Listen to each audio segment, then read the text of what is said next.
नमस्कार मित्रों, मैं प्रदीप श्रीवास्तव कहानी टाइम में आपका स्वागत करता हूं। लीजिए सुनिए मेरी कहानी किसी ने नहीं सुना का चौथा और अंतिम भाग। तुम्हारे मामले ने जो इतना तूल पकड़ा हुआ इस लतखोरी लाल के चलते ही हुआ, क्योंकि ऑफिस में सीनियरिटी को लेकर वो तुमसे खुन्नस खाए रहता है। दूसरे संजना की हरकतों के चलते उसे लगा कि वो आसानी से उस पर हाथ साफ कर लेगा, लेकिन वो अपने स्वार्थ में तुम्हारे सामने बिछ गई।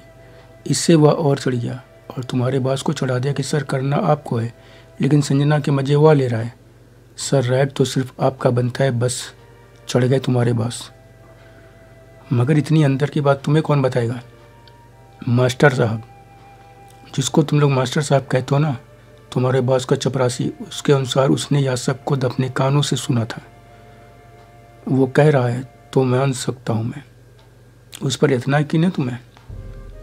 उसकी सबसे गंदी आदत है दूसरों की बात सुनना और चुगलखोरी करना, मगर जो भी बातें बताते हैं वह कभी भी गलत नहीं निकलती। बताने का अंदाज मास्टरों सा होता है, इसलिए सब मास्टर साहब कहते हैं। नीला बोली, मतलब लतखोरी की बातों में आकर तुम्हारे भाई समान बॉस ने तुम्हारे साथ गद्दारी की? मैं कुछ समझ नहीं पा रहा हूँ, यकीन नहीं होता मेरे साथ ऐसा विश्वासघात करेंगे वो।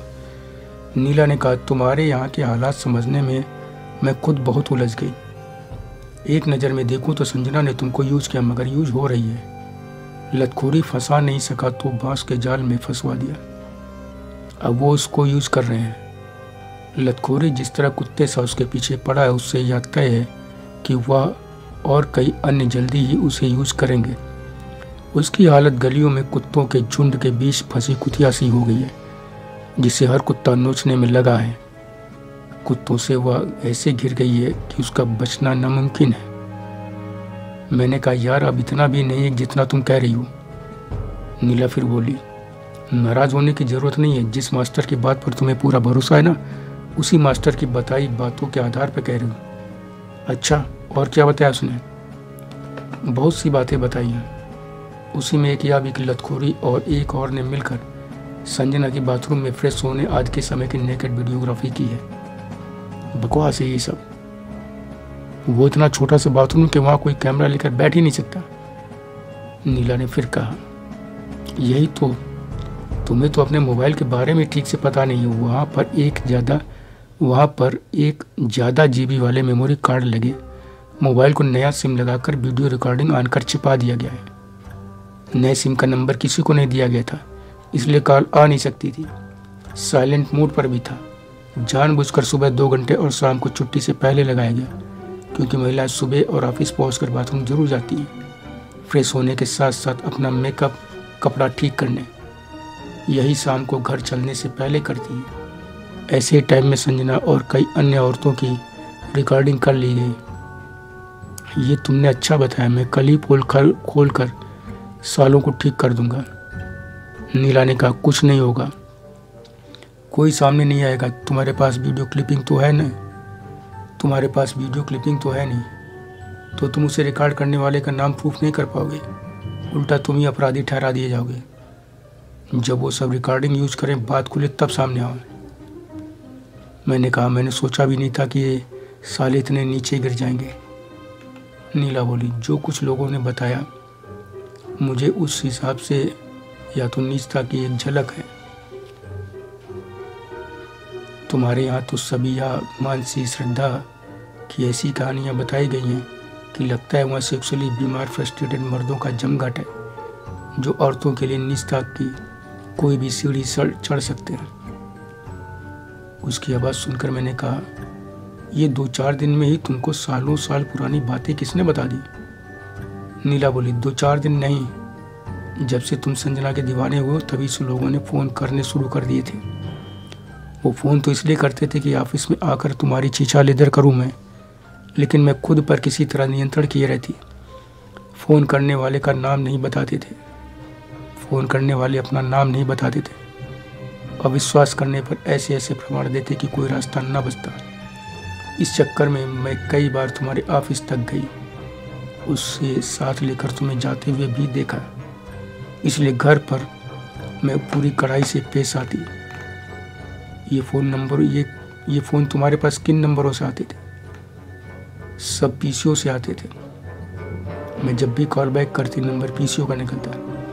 इनमें एक तो इतना हरामजादा है कि बहुत ही हमदर्द बनकर बात करता है। दिन भर में कई बार बात करता है। तबीयत कैसी है, कोई दिक्कत हो तो बताइए, मैं आ जाऊँ।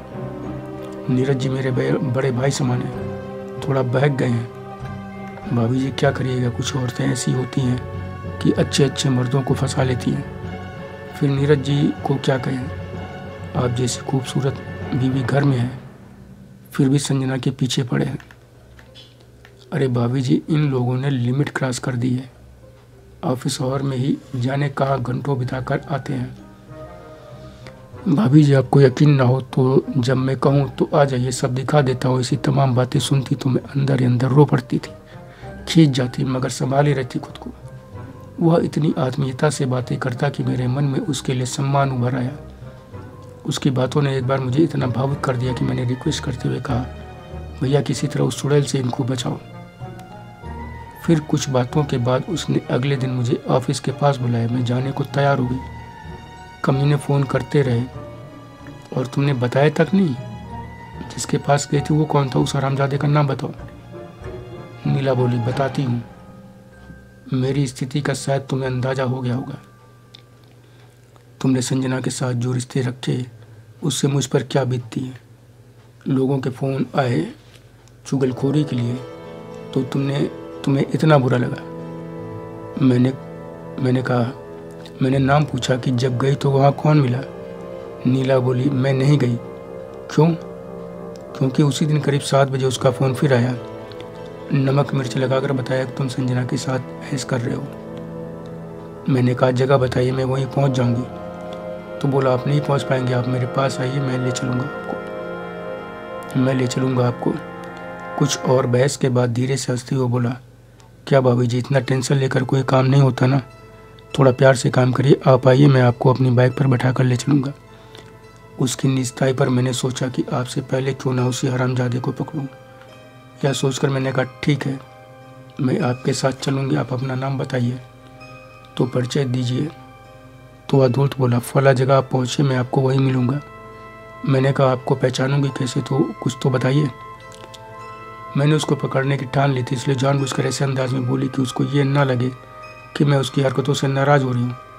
लेकिन इससे उसकी हिम्मत एकदम बढ़ गई। वह आहें भरते हुए बोला, अरे भाभी जी, आप डर क्यों रही हैं?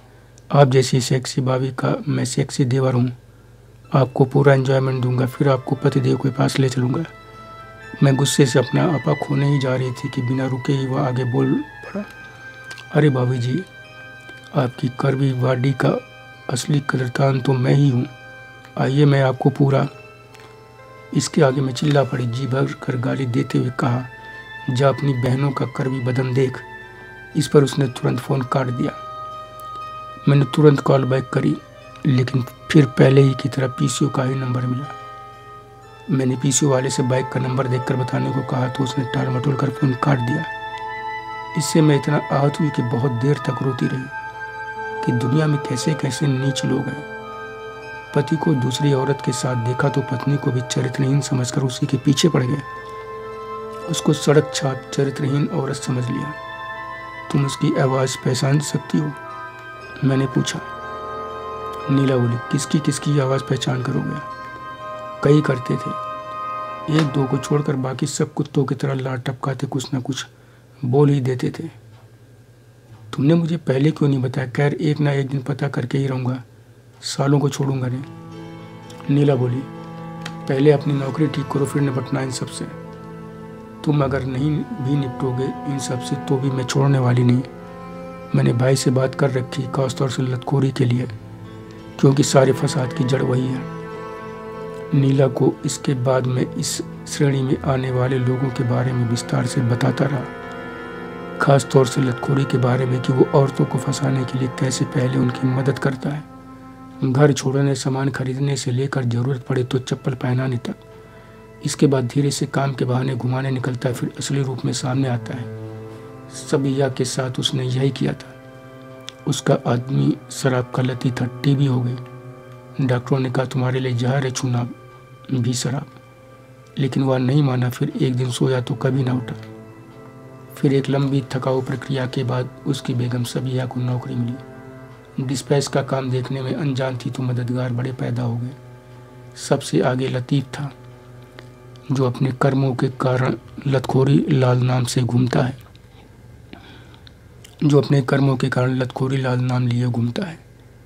इसकी बहुत सी हरकतें एक नाम से साहित्यकार G.C. श्रीवास्तव की एक किताब के कैरेक्टर से मिलती जुलती है। उसका नाम लतखोरी ही था किताब में, बस सब ने उसे ही यह नाम दे दिया। उसने सबिया का हर काम बड़े मनोयोग से करके सबसे पहले उसे अपने वश में किया। फिर उसके कान भर भर के उसने पहले उसे सास ससुर देवर से अलग कर अलग मकान तक दिला दिया। अलग कुछ इस तरह किया कि किसी से बात तक न करे। इसके लिए उसे ऐसा भरा कि वह सबको दुश्मन मानती। अचानक एक दिन लंच के बाद ही सबिया के रोने की आवाज़ और साथ ही अनगिनत गालियाँ सुनाई देने लगी। लोग पहुँचे तो पता चला लतखोरी लाल कई चप्पल खा चुका है। सबिया ने सारी पोल खोल दी सबके सामने कि कैसे यह ज़बरदस्ती घर पहुँच जाता है। पिछले कई महीने से शारीरिक संबंध के लिए तरह तरह से नाकेबंदी कर विवश कर रहा है। आए दिन अश्लील फोटो मोबाइल पर ब्लू फिल्में दिखाता रहता है। इसके चक्कर में वह घर वालों से लड़ गई। अब न घर की रही न घाट की। 10 साल के बेटे के साथ कैसे चलाए जिंदगी।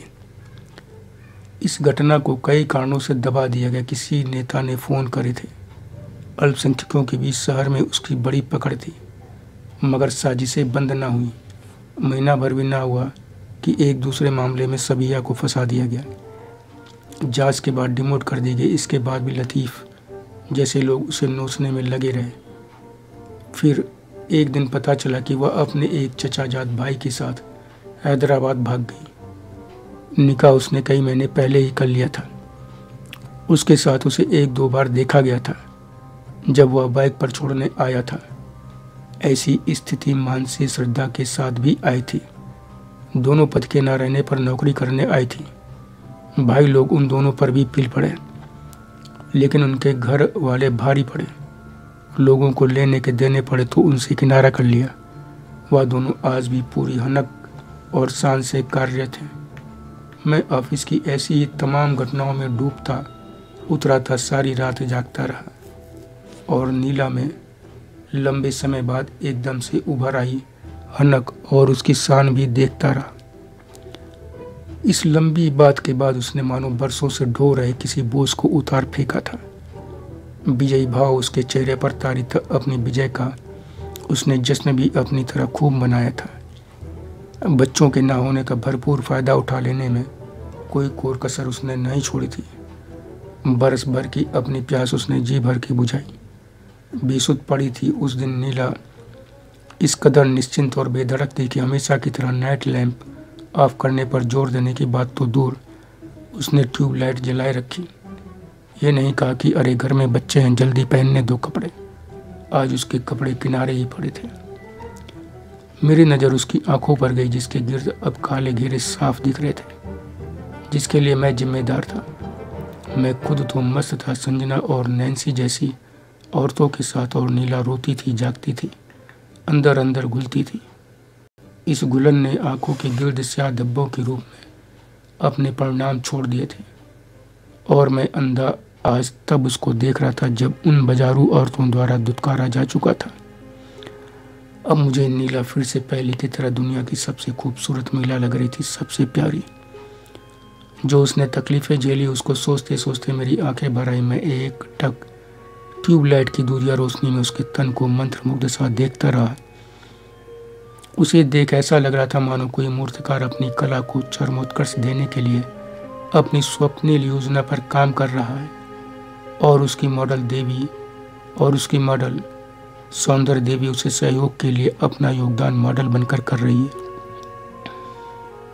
वह अपने अछूते सौंदर्य को समर्पित कर निश्चिंत पड़ी है कि मूर्तिकार अपना कार्य सौंदर्य देवी की प्रतिमा खूबसूरती से बना सके।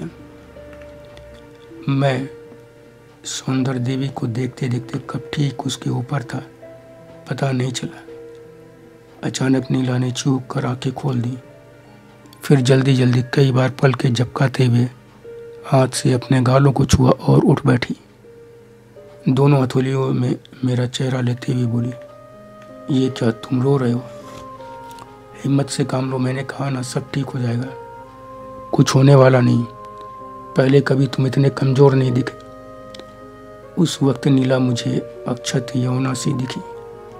न जाने तब उसका कैसा सम्मोहन था मुझ पे कि वह मुझे धरा पर ईश्वर द्वारा भेजी गई ऐसी सौंदर्य प्रतिमा लगी जिसे ईश्वर शायद वस्त्र पहनाना भूल गया था, क्योंकि वह अपने ही बनाए कृति के सौंदर्य में खुद ही सुध बुध खो बैठा।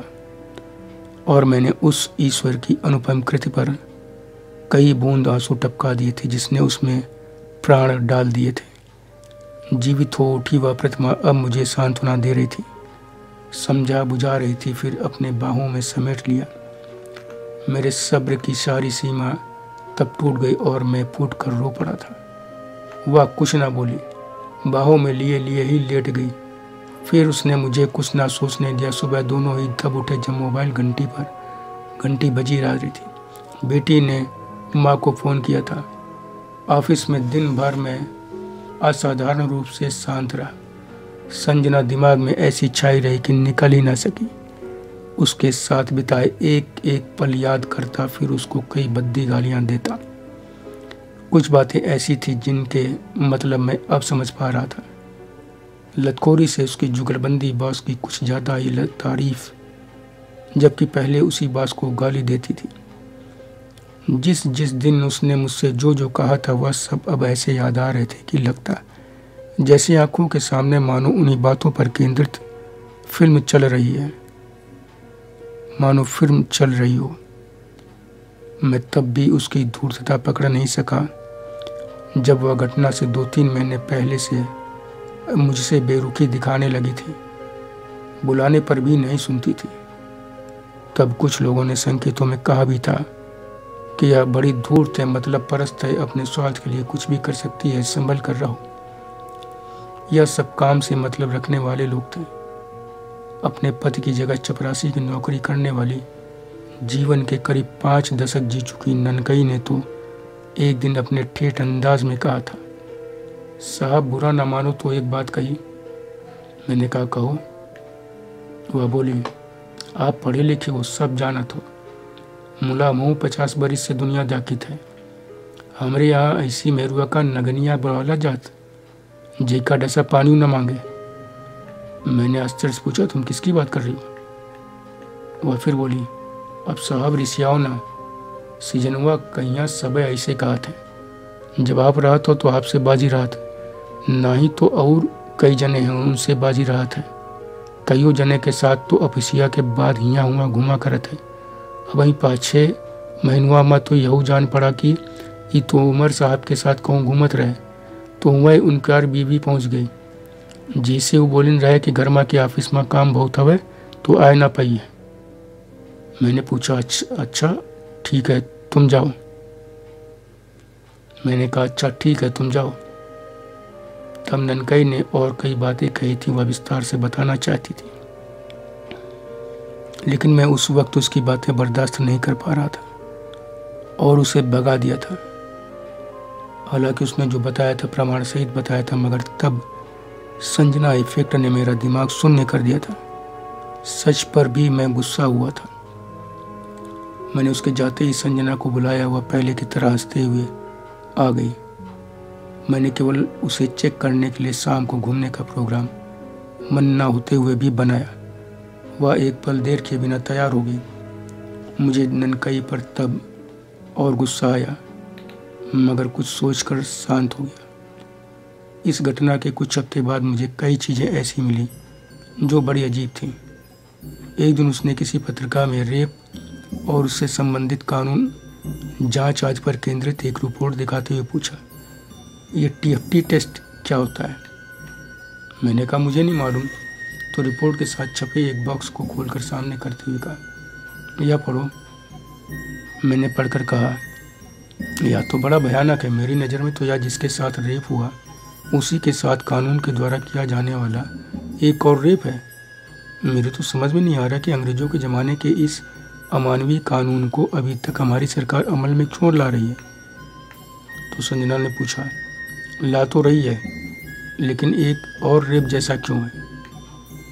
मैंने कहा, क्या बेवकूफ़ी भरा प्रश्न है, यह अत्याचार नहीं तो और क्या है। औरत के एक्सट्रीम सीक्रेट पार्ट पर पहले तो अपराधी धावा बोलता है, फिर जांच के लिए महिला के उसी हिस्से पर जांच करने वाली या वाले की 2 उंगलियां प्रवेश करती हैं, यानी 2 फिंगर टेस्ट। इस पर मूर्खतापूर्ण उत्तर किया कि यदि फिंगर इजीली इंसर्ट कर गई तो मतलब महिला हैबिचुअल मानी जाएगी, अपराधी के छूटने के रास्ते खुल जाते हैं। अरे किसी की शारीरिक बनावट भी तो ऐसी हो सकती है, या फिर चेक करने वाले की अंगुलियां पतली भी तो हो सकती हैं। यह अवैज्ञानिक मूर्खतापूर्ण तरीका है कि नहीं। शारीरिक चोट, अपमान, हर चीज़ औरत के हिस्से में। फिर कोर्ट में वकील ऐसे जलील अश्लील बातें पूछता है कि पीड़ित महिला थक हार के पस्त हो जाती है और मूंछों पर ताव देकर अपराधी फिर निकल पड़ता है अगले शिकार पर। ये तुमको एक और रैप जैसा नहीं लगता? मुझे लगता है कि एक औरत के नाते ऐसी औरतों की पीड़ा दर्द मुझसे बेहतर तुम समझ सकती हो। इस पर संजना बोली थी, आहा क्या बात है, औरतों की पीड़ा का जिक्र इतनी खूबसूरती से कर रहे हो कि औरतें खुद भी न कर पाए। मगर जनाब की यह कोमल हृदयता तब तो मुझे कहीं नहीं दिखती जब जनाबे आलिम मेरी एलओसी पर घुसपैठ करते हैं। उसके इस व्यंग से मुझे गुस्सा आ गया। मैंने कहा, ओप्पो, तुम्हें इसके अलावा भी कुछ सोचता है क्या? वह बोली, हाँ सोचता क्यों नहीं, मगर तुम्हारे सामने बस यही सोचता है तो मैं क्या करूँ। इतना ही नहीं, इसके बाद भी टीएफटी को लेकर वह बड़ी देर तक निरर्थक फालतू बातें करती रही। वकील क्या क्या पूछते हैं या कुरेद कर पूछा। इसके बाद उसको लेकर मेरा तनाव धीरे धीरे बढ़ता गया और वह उतनी ही तेजी से मुझसे दूर होती गई। मेरे भरसक प्रयासों के बावजूद मेरा सस्पेंशन और उसका कन्फर्मेशन रुकना अपने आप में इस ऑफिस की पहली घटना थी। और उससे भी ज़्यादा यह कि मेरा सस्पेंशन चौथे दिन न सिर्फ खत्म हो गया बल्कि 5वें दिन ही सस्पेंड करने वाले बॉस ने ही बुलाकर प्रमोशन लेटर भी थमा दिया। इस आश्चर्यजनक घटना पर खुशी व्यक्त करने वालों में लतखोरी लाल सबसे आगे था। उसके दोगलेपन पर मैं भीतर भीतर कुढ़ा जा रहा था, मगर साथ ही मन में नीला के भाई को धन्यवाद भी देता जा रहा था। पछताता हूँ आज इस बात पर कि तब मैंने अपनी झूठी शान अकड़ दम्भ के चलते उसको एक फ़ोन तक नहीं किया। इस घटना के अगले ही दिन यारी उम्र दिन भर उड़ी कि संजना की नौकरी जा रही है। एक बात और कि लतखोरी लाल तक ने मुझे बधाई दी, लेकिन संजना भूल कर भी नहीं आई। अचानक एक दिन उसे मैंने लतखोरी के साथ बॉस के घर के सामने देखा। मैं वहाँ रुका रहा, फिर आधे घंटे बाद लतखोरी को वहाँ से जाते देखा। संजना उसके साथ नहीं थी। मेरा माथा ठनका, मैं रुका रहा। देर तक जब वह न आई तो भीतर ही भरकर जलता बुनता घर चला आया। नीला पहले से ही कहीं ज़्यादा मुझ पर ध्यान दे रही थी और बच्चे तो मानो 10 साल बाद मिले हों मुझसे। अब मैं भी पहले सा नीलामय होता जा रहा था। यह नीला इफेक्ट था। बॉस के घर जिस दिन संजना मुझे दिखी थी उसके हफ्ते भर बाद एक दिन गेट पर उससे आमना सामना हो गया। मुझे आश्चर्य में डालते हुए वह एकदम हा के मिली। मुझे बोलने का मौका दिए बिना न जाने क्या क्या बोल गई। आखिर में बेलौस मेरा हाथ अपने हाथ में लेती हुई बोली, मैं जानती हूँ कि तुम बहुत गुस्सा हो, लेकिन मैं बहुत मुसीबत में हूँ। तुमसे मैं किसी दिन फुर्सत में सारी बातें करूँगी। इसके बाद सैटरडे को शाम को कहीं बैठकर बात करना तय हो गया। मैं उसके समक्ष जैसे चेतना शून्य हो गया था, रिमोट चालित खिलौना सा जिसका रिमोट उसके हाथ में था। यह मैं लाख न चाहते हुए भी तमाम कोशिशों के बावजूद कर बैठा। पुनः नीला में होने के बावजूद बदलकर फिर संजना में हो गया। फिर पहले की तरह सारे संबंध बहाल हो गए और फिर यंत्रवत सा उस रक्षाबंधन के दिन तय समय पर हम मिले। वह अपने भाई को राखी बांध कर आई थी और मैं अपनी बहन से राखी बंधवा कर आया था। उसके ही बताए शहर के एकदम अलग थलग से एरिया में स्थित एक रेस्तरां में घंटे भर की बातचीत में उसने दुनिया भर की पंचायत बता डाली। दसियों बार माफ़ी मांगी, कहा धोखे से लोगों ने गलतफहमी पैदा की। मैंने झूठ पकड़ लिया है, मतलब समझ गई हूँ।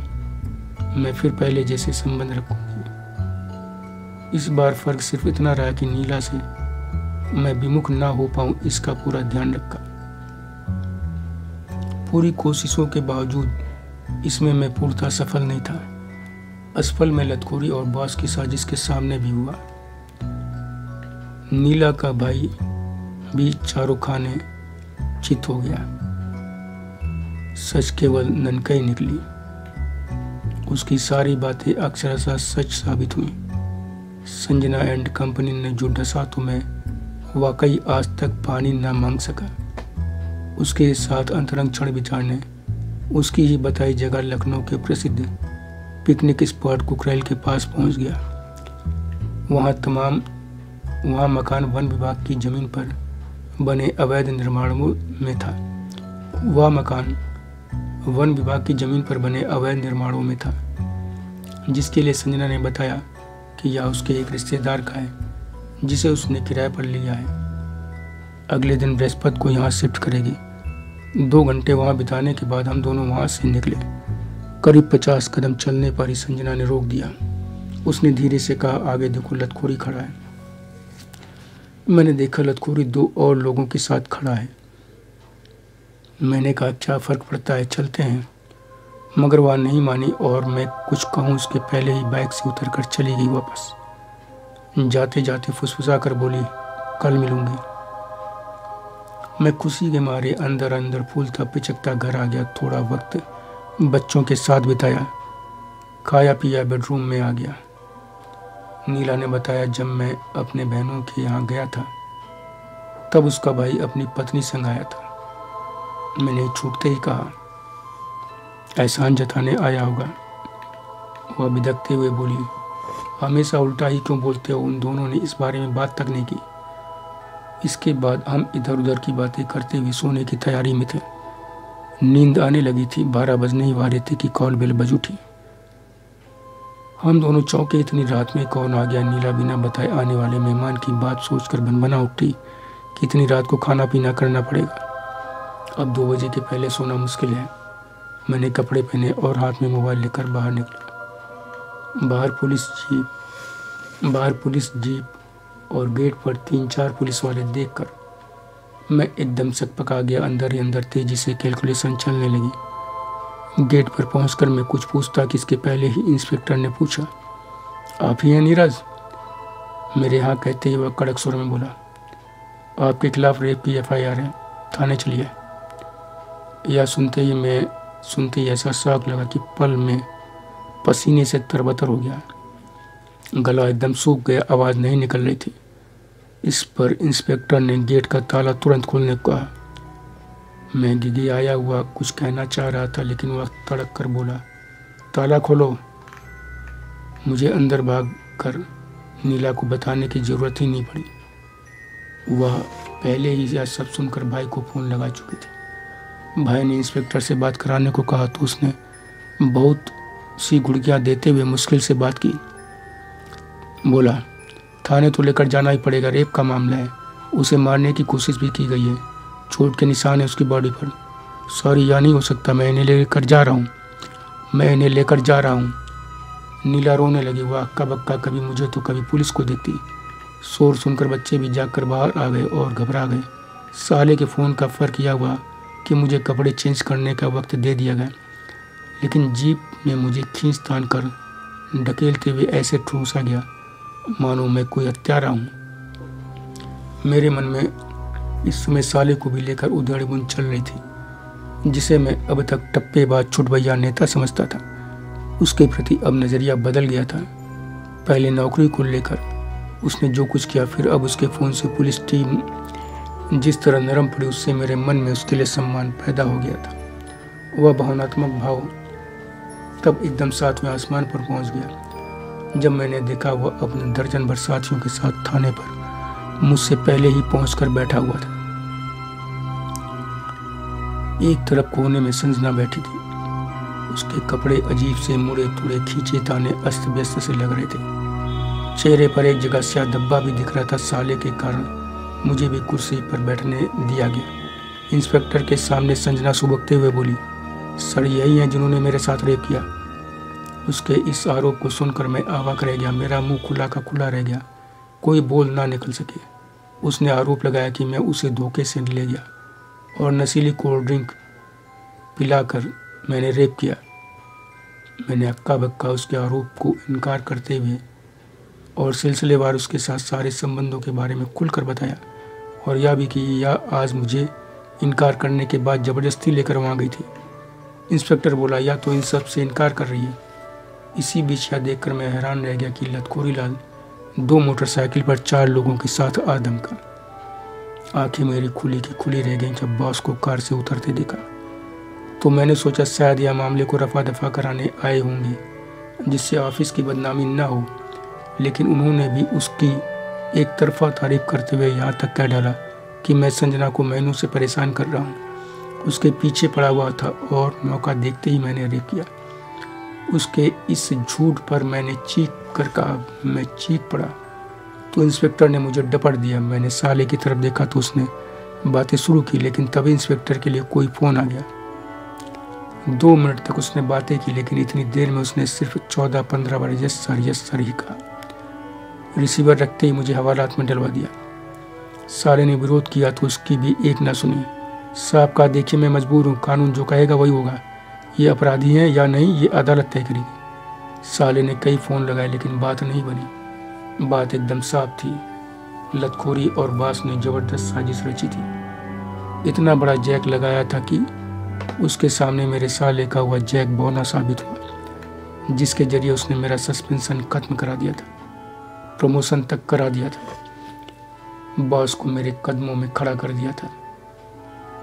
मैं हवालात में पड़ा सोचने लगा कि क्या अब मेरे साले से कंपनी का कोई काम नहीं पड़ेगा या कंपनी ने उसका कोई दूसरा विकल्प ढूंढ लिया है। मेरा यह अनुमान बाद के दिनों में सच निकला था। कंपनी के मालिकान ने साले की सुरसा के मुंह की तरफ बढ़ती जा रही कमीशनखोरी से आजिज आकर उससे बड़ा जैक ढूंढ लिया था। संयोग से उन्हें यह जैक सस्पेंशन की घटना के बाद जल्दी ही मिल गया था, जिसका उन्होंने तुरंत उपयोग कर डाला। एक तीर से 2 निशाने साधे, एक तो साले से मुक्ति पाई, दूसरे मुझे ठिकाने लगा दिया। इसमें मशीन बने बॉस लतखोरी लाल एवं उनकी टीम, मालिकान एवं इस टीम ने एक दूसरे को यूज़ किया, बल्कि इस सब में सबसे स्मार्ट निकली संजना, जिसकी नौकरी जा रही थी। उसने इन सब को यूज़ किया, न सिर्फ नौकरी बचाई, मुझे सदैव के लिए ठिकाने लगा दिया। बॉस और लतखोरी जैसे लोगों को भी हमेशा के लिए अपनी मुट्ठी में कर लिया। हवालात में मैं बच्चों नीला के चेहरे, मालिकान और बाकियों की गणित, साले के हस्र आदि के बारे में सोच सोच कर हतप्रभ हो रहा था। दिमाग की नसें फटने लगी थी। मुझे कानून की जितनी जानकारी थी उससे भी मुझे साफ पता था कि मुझे अब अदालत में सजा पाने से कोई ताकत नहीं बचा सकती, क्योंकि एफआईआर से पहले मैंने ही उसके साथ संबंध बनाए थे। साजिशन या सब किया गया था, इसलिए गलती की कोई गुंजाइश नहीं दिख रही थी। निकलने का कोई रास्ता नहीं दिख रहा था। बस एक बात मेरी समझ में नहीं आई कि संजना के शरीर पर चोटें कहाँ से आई थी। खैर, मुकदमा चला। दोनों पक्षों के वकीलों ने जमकर बहस हुई। दोनों पक्षों के वकीलों की जमकर बहस हुई। मेरे साले ने ऐसे मामलों के नामी गिरामी वकील को किया था, जिनका इस बात के लिए नाम था कि वह मुकदमा हारते नहीं, लेकिन मेरे मामले में वह भी असफल हुए। उन्होंने कोर्ट में संजना से एक से बढ़कर एक हिला देने वाले प्रश्न किए, मगर संजना मजी हुई खिलाड़ी निकली। उसके वकील ने उसे और पॉलिश कर दिया था। वकील ने डिगाने उसे तोड़ने के लिए जितने ही ज़्यादा खुलकर प्रश्न किए, उसने उतने ही ज़्यादा बेखौफ जवाब दिए। उसकी हिम्मत, उसकी बातें सुनकर जज, वकील, कोर्ट उपस्थित सारे लोग दंग रह जाते थे। केस लोअर कोर्ट में हारने के बाद हाई कोर्ट, सुप्रीम कोर्ट तक गया, लेकिन हर जगह हार मिली। पेपर वालों ने केस को खूब स्पाइसी न्यूज़ की तरह यूज़ किया। मेरे वकील की सारी कोशिशों का अंजाम यह हुआ कि केस कुछ लंबा खिंचा। 6 साल में सुप्रीम कोर्ट से भी फैसला आ गया। मैं मुकदमा हार गया। रेप करने और हत्या के प्रयास में 10 साल की सजा हुई। मेरा जीवन, मेरा घर सब बर्बाद हो गया। आर्थिक, सामाजिक, मानसिक तौर से कहीं का नहीं रहा। बेटी की शादी के लिए जो पैसे जोड़े थे वो अभी खत्म हो गए थे। मैं भी पूरी तरह टूट कर बिखर गया था। कुछ बचा था तो नीला की दृढ़ता। उससे संबंध सुधरने के बावजूद फिर संबंध बनाए सजना से। उससे संबंध सुधरने के बावजूद फिर संबंध बनाए संजना से। इतनी बड़ी बदनामी हुई, सब कुछ तहस नहस हो गया। और नीला ने अपने भाई के सहयोग से यह शहर भी छोड़ दिया। मायके भी नहीं गई। तीर्थराज प्रयाग चली गई। कई लोगों की सलाह के बावजूद उसने टीचिंग जॉब या अन्य कोई नौकरी नहीं की, बल्कि भाई के साथ बिजनेस किया। सारा पैसा साले ने लगाया था। असल में उसने भी कमाई का अपना एक और केंद्र बनाया था। पूरा डिपार्टमेंटल स्टोर चलाने की जिम्मेदारी नीला की थी। क्योंकि पैसा सारा साले का था तो दुकान से होने वाले प्रॉफिट पर 75% हिस्सा उसका निश्चित हुआ। कोई अपनी मेहनत से सारी दुनिया न सही, अपनी दुनिया कैसे बदल देता है, यह नीला ने कर दिखाया था। 2 साल बीतते बीतते उसने लखनऊ का मकान बेच दिया। मेरे लाख मना करने पर भी जेल में उसने मुझ पर खूब दबाव डालकर मुझे राजी कर लिया। जितना पैसा मिला उतने ही पैसे में प्रयाग में ही थोड़ा सा छोटा मकान ले लिया। किराए का मकान छोड़कर अपने मकान में रहने से पहले उसने सारा सामान काम भर का नया लिया। Kitchen, drawing room, dining room आदि के लिए टीवी, म्यूजिक सिस्टम आदि सब। पहले वाला उसने सारा सामान लखनऊ में ही बेच डाला। उसमें बहुत सा ऐसा सामान था जो मैंने बड़े प्यार से खरीदा था। इसे पागलपन या नफरत की पराकाष्ठा भी कह सकते हैं कि उसने मेरे अपने बच्चों के कपड़े, रुमाल तक या तो किसी को दे दिए या बेच दिए। इसमें हमारी शादी का जोड़ा भी था। उसकी तमाम बेशकीमती साड़ियाँ, सब कुछ शामिल था। गहने भी सब बेच दिए थे। यह सब करने के बाद जब वह मुझसे मिलने आई तब सारा वाकया बताया तो मैंने अपना माथा पीट लिया। ये तुम मुझे सजा दे रही हो या क्या कर रही हो? उसने बेहद रूखे स्वर में जो जवाब दिया, उसके आगे जो बात जोड़ी, उससे मैं दहल गया। उसके अंदर दहकते ज्वालामुखी से मैं भीतर तक झुलस गया। उसने साफ कहा, न्यूटन का थर्ड तो पढ़ा ही है ना, कि हर क्रिया की प्रतिक्रिया होती है। यह सब जो हो रहा है या मैं या कोई और नहीं कर रहा है, या तुमने जो काम किए हैं वो अच्छे थे या खराब, वो तुम जानो। ये सब उन्हीं कर्मों के प्रतिक्रिया के परिणाम है। मैंने कहा, मैं कितनी बार कह चुका हूँ कि मैंने रेप नहीं किया है। उसने कहा, रेप नहीं किया लेकिन उससे नाजायज संबंध तो बनाए ना। गलत काम का परिणाम कैसे गलत नहीं होगा। नीला के सामने अब मैं पहले की तरह उससे नज़र मिलाकर बात नहीं करता। चुप हो गया उसके तर्कों के सामने। उसने कहा कि तमाम कोशिशों के बावजूद तुमने कमीनी औरत से संबंध बनाए। मुझसे झगड़ा करते हुए मुझे क्या क्या गालियाँ नहीं देते थे। मोटी, थुल-थुल, बदसूरत, पत्नी कहलाने लायक नहीं। कभी तुम्हारे दिमाग में ये बात नहीं आता था? कभी तुम्हारे दिमाग में ये नहीं आता था कि यदि पलटकर मैं यही कहती, तुम्हारी तरह मैं भी पराये पुरुषों से संबंध बनाती? मैं भी कहती कि यदि मैं 2 बच्चे पैदा करके तुल-तुल हो गई हूँ, मेरे अंग रुझे हो गए हैं, लटक गए हैं, तो तुम कौन सा 25 साल के जोशीले जवान हो? तुम भी तो तुंदियल हो गए हो। सिर पर चांद नजर आने लगा है। प्रौढ़ता तुम पर भी उतनी ही हावी है जितनी मुझ पर, तो तुम्हारे पर क्या बीतती? मैं उसकी बातों के सामने सिर्फ सिर झुका सका। बोलो, कोई जवाब है तुम्हारे पास? उसने पूछा। मैं आज की प्रगतिशील, अपने अधिकारों के लिए लड़ने वाली बीवी होती, मैं उसकी बातों के सामने सिर्फ सिर झुका सका। वह बोलो, कोई जवाब है तुम्हारे पास? मैं आज की प्रगतिशील, अपने अधिकारों के लिए लड़ जाने वाली बीवी होती तो क्या अब तक न जाने कब का तुमसे तलाक ले चुकी होती। तब बच्चों का क्या होता? इस पर मैंने कहा कि तुम यहाँ मुझे जलील करने आती हो या मिलने?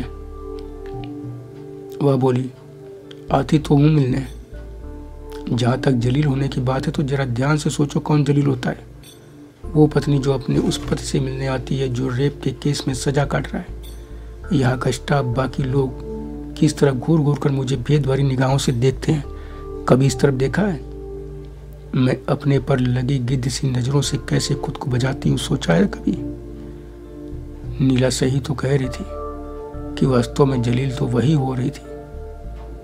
इतना आहत हुआ उसकी आगे कि उसकी सारी बातों पर एक चुप हजार चुप रहने के सिवा मेरे पास कुछ नहीं था। मैं कुछ नहीं कर सका। मैं उस दिन से उसकी उपस्थिति से खुद को कुछ ज्यादा ही आतंकित महसूस करने लगा था। जेल में बंद हुए 6 साल भी ना हुए थे कि एक दिन आकर उसने फिर धमाका कर दिया कि लड़की की शादी तय कर दी। तारीख बताई तो मैंने कहा, इतनी सर्दी में कैसे संभालोगे अकेले? लड़के के बारे में बताया कि वह भी बिजनेसमैन है, बड़ा परिवार है। फिर मैंने कहा कि अभी वो मुश्किल से 19 की है, आखिर इतनी जल्दी क्यों किए हुए? नीला ने कहा, हमारे कामों का असर कहीं हमारे बच्चों पर ना पड़े, वो भी कहीं हमारी राह ना पकड़ ले। मैं निरुत्तर था। तभी वह बेटे के लिए बोली कि मैंने उससे भी कह दिया कि नौकरी तुझे बिल्कुल नहीं करनी है, काम भर की पढ़ाई कर ले और बिजनेस संभाल, किसी का पिछलग्गू बनने की जरूरत नहीं है। और शादी के लिए भी बोल दिया, कोई पसंद कर रखी हो तो बता दे, वही कर दूंगी। मेरी बात मान सकता है तो ठीक है, नहीं तो अपनी दुनिया अपने हिसाब से चला और मेरा पीछा छोड़। नीला की इस बात पर भी मन में तमाम प्रश्नों का बवंडर उठा, लेकिन कुछ कहने की मैं हिम्मत न जुटा सका। देखते देखते उसने दोनों की शादी कर दी। मैं बड़ी तैयारी में था कि वकील से मिलकर कि वो कानूनी रूप से कुछ भी करे, लेकिन शादी में कुछ घंटे ही शामिल होने के लिए मुझे निकाल लिया। वकील अपने काम में सफल रहा, लेकिन मैं और वकील दोनों ही नीला के सामने विफल रहे। मुझे शादी में शामिल होने से उसने सख्त मना कर दिया। उसके इस डिसीजन से मेरा रोया रोया कांप उठा था।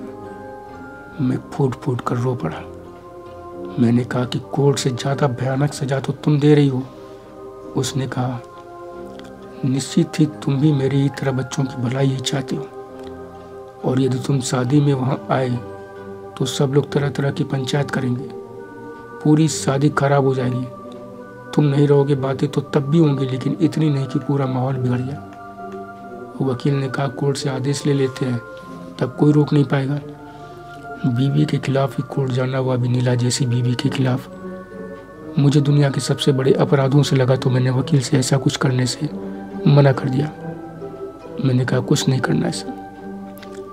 इस दौरान मैं अंदर ही अंदर बेहद टूट गया। पहले कोर्ट की सजा, फिर नीला द्वारा की जाने वाली बातें, उसके काम मुझे हर पल एक नई सजा देने जैसा काम कर रहे थे। हाँ, बीच बीच में नीला अपनी बातों से मुझे एक तरह से रिचार्ज भी कर देती थी, लेकिन उसके इस रंग ढंग से मैं अंततः जेल में बुरी तरह बीमार पड़ गया। जेल में जब हालत नहीं सुधरी तो मुझे बलरामपुर हॉस्पिटल में भर्ती करा दिया गया। नीला ने वहाँ बड़ी देखभाल की।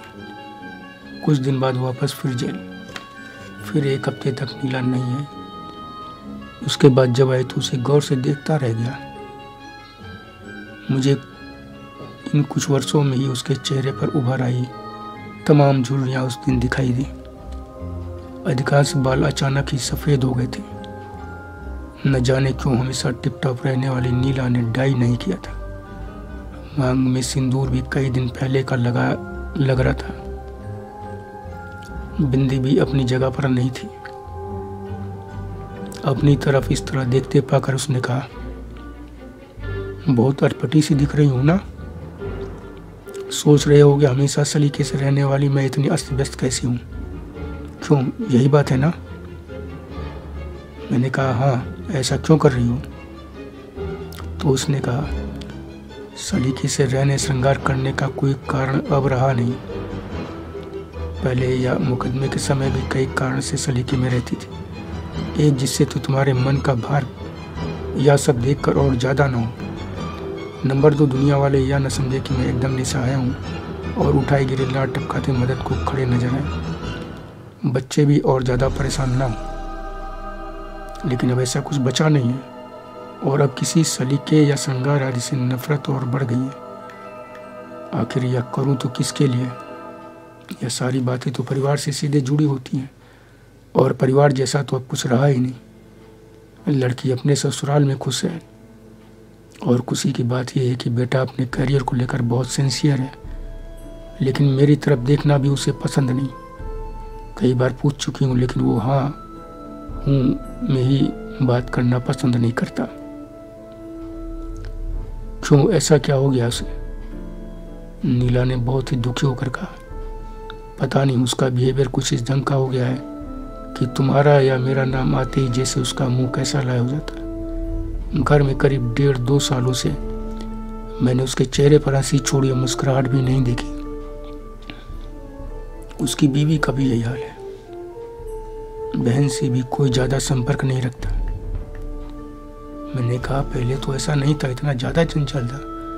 तुम जैसे यहाँ मेरे साथ दुश्मनों सा ट्रीट करती हो वैसा ही उसके साथ करती होगी। तुम ही जिम्मेदार हो उसके लिए। इतना सुनना था कि नीला ने कहा, आखिर फिर अपनी खोल में पहुंच ही गए ना।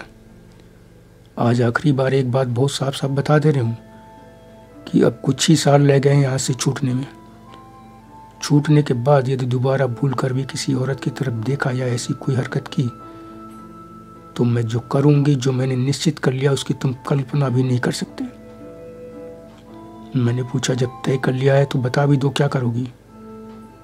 मेरे कहने पर वक्का कुछ क्षण मुझे घूरती रही, फिर बोली, तुमको और खुद को गोली मार दूंगी, जिससे मेरे बच्चों का जीवन तुम्हारे कुकर्मों के कारण और नरक ना भरे। मेरा तो बना ही दिया है।